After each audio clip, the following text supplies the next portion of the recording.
आज हम पढ़ रहे हैं रस निष्पत्ति और साधारणीकरण। ठीक है, देखो रस निष्पत्ति का प्रथम व्याख्याकार या आचार्य किसे माना जाता है?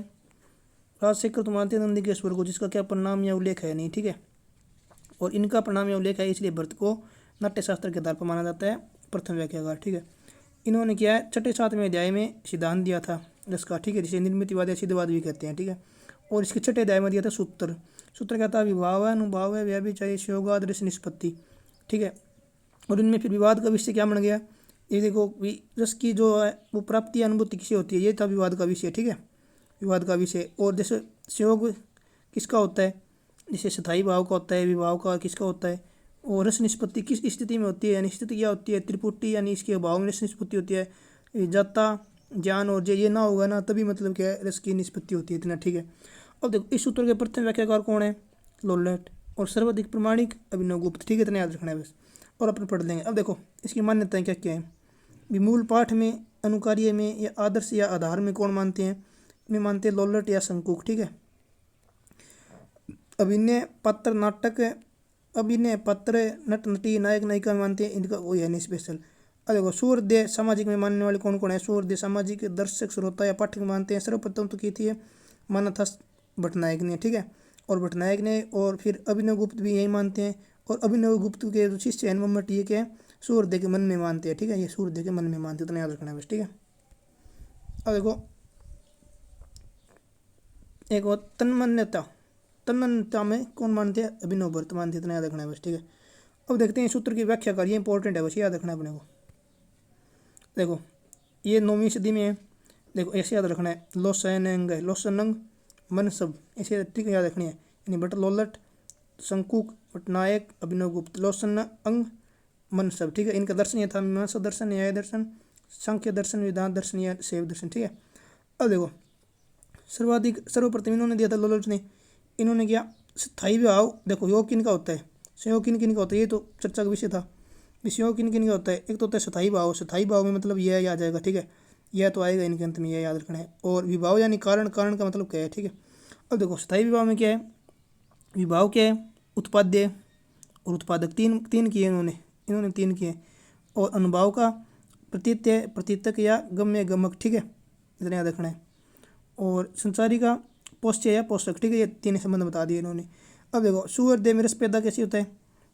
देखो इसमें तो होता है प्रस्तुत। ठीक है, प्रस्तुत या अभी इसमें तो होता है सूर्य देह में रस पैदा। देखो उत्पत्तिवाद कह दिया। ठीक है, इनको तो ये सिद्धांत कहला दिया इनका। ठीक है, उत्पत्तिवाद उत्पत्तिवाद कह दिया। और इनका होता है देखो प्रतीत्य गम्य में क्या होता है, प्रस्तुत या अभिव्यक्ति होती है। और ये संसारी जो होता है ना, पोष्य पोषक, इसमें होती है पुष्टि। ठीक है, मेन तो इनका ये याद रखना है, उत्पत्तिवाद। ठीक है, उत्पत्तिवाद इनका सिद्धांत है लोलट का।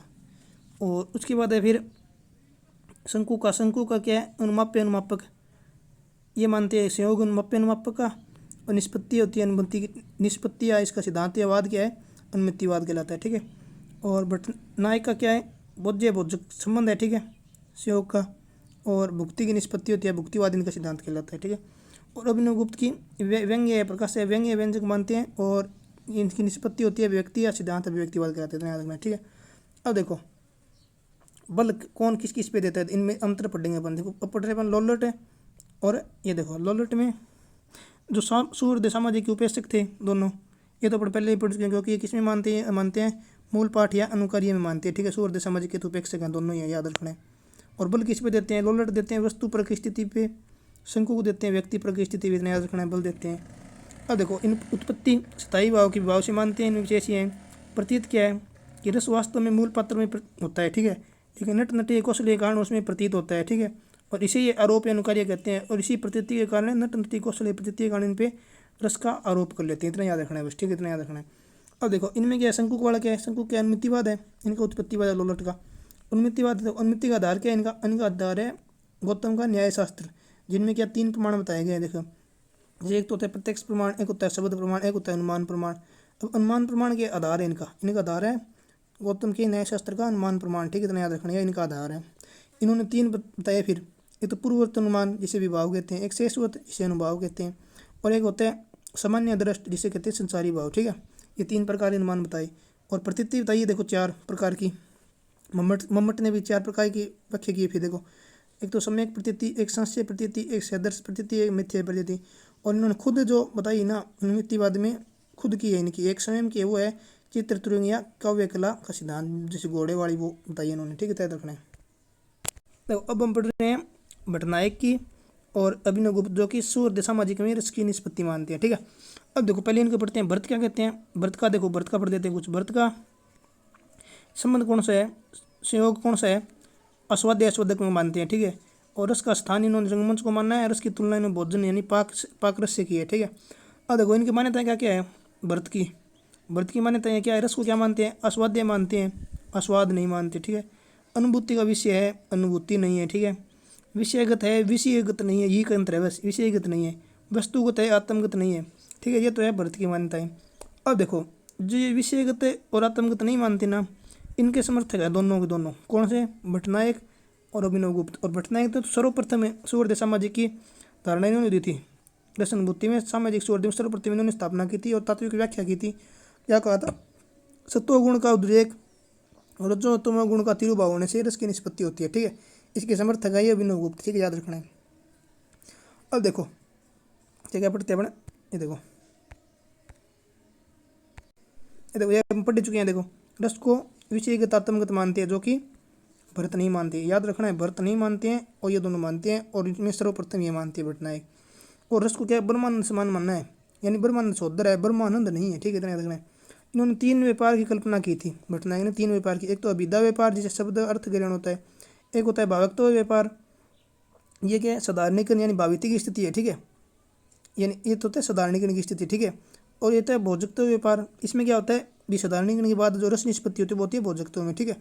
अब देखो इसके आधार पे ना ये जो है साधारणीकरण की ये भावकत्व वाली, इसके आधार पर साधारणीकरण सिद्धांत दिया, जिसे अनुभूति उद्वेलन या काव्य वस्तु संवेदन भी कहते हैं। ये देखो ये अपन पढ़ेंगे बाद में साधारणीकरण सिद्धांत, ये आधार ये याद रखना है बस, ठीक है। ये अपन पढ़ चुके हैं, विषय गुण उद्रेक तात्विक व्याख्या इन्होंने की थी। अब बढ़ते हैं अभिनव गुप्त। अभिनव गुप्त क्या, देखो संबंध व्यंग्य क्या मानते हैं, रस को मानते हैं, व्यंजक क्या मानते हैं, भाव आएंगे विभावों को मानते हैं। और प्राप्ति के निर्विघ्न बल देते हैं, वही सेम बात, मतलब यही है सत्वगुण, मतलब आगे निर्विघ्न होना चाहिए, निर्विघ्न होना चाहिए, ठीक है।